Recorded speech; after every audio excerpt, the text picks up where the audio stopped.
So today's the day I can get rid of 201 kilos of AGM batteries because I've just taken delivery of my 560 amp hour Fogstar Drift,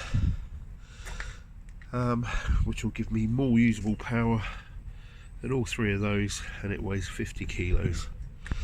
So my job now is to turn everything off, get those out, and get this beautiful one in. So I'll start unpacking it and see what we've got.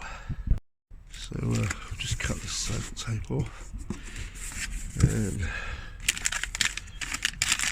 terminals, the manual, which I'll have a good read of in a second. And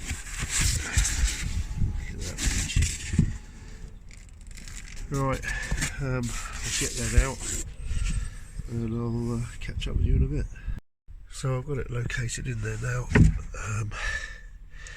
Just put a new brace in there, so I'm just going to turn everything off on the battery itself before I connect things up. But nice tight fit, 50 kilos as opposed to 200. I will be adding a second one. I've got the space there. But they were out of stock. They only had the one in stock, so I pulled the plug and got that, and I'll pay for the second one as soon as it comes in. So I'm on the Fogstar Drift app. My state of charge 51%. I've been going for a little while. Yeah, I probably won't use this app much, but at the moment my servo shows 100% state of charge, so once it all syncs in, synchronizes in, I will probably not use this too much other than a bit of battery balancing or whatever, just to keep an eye on that. But yeah, I've just used the battery a little bit just to see how it stands up. It's night and day compared to the AGM, so yeah, all good. I'll keep the charge going and touch back in a bit. So I'm in the Victron Connect app, and what I've just done is I've just gone to settings, smart shunt, battery, and down the bottom where it says state of charge, I've altered that to match in with the app. Obviously in time it will reset at 100% and whatever, but to give me an idea of where I am through my servo, now it obviously shows up in Victron a more accurate figure, because it was sticking at 100%. So I'm on an EV charging point at the moment, just set a low current limit just to bring the battery up to full state of charge, and go from there. So far so good. I'm just going to get it up to 100% and then see where we go from there. So I'm approaching the end of the first charge. You can see my trickle charger, because I'm on shore power, my trickle charger, my vehicle battery, it's been charging up nicely. Yeah, it's all, I love this interface on the VRM portal, so that gives you a rough idea what it looks like on that. Normally I've got it, for monitoring purposes, I've got it on the remote console, which is that one, but I prefer this because you scroll down, it shows you all the various bits. So what my consumption is, and how much I've charged and everything, so I quite like that. And I'll go back onto the apps in a minute and show you that when it's all finished charging. So I'm back on the PodPoint app. Where I was last night, they didn't actually charge me, so I couldn't show you how cheap it was, but basically I used my batteries all last night and this morning, and then when I finished work at lunchtime I went over to a local Tesco's and I put just under 2 kilowatts in, and it took my balance down from £12.49 to £11.83, so 56 pence that cost me to charge my leisure batteries up. Now that's cheap as chips compared to charging with a generator, which is what I've been doing of late.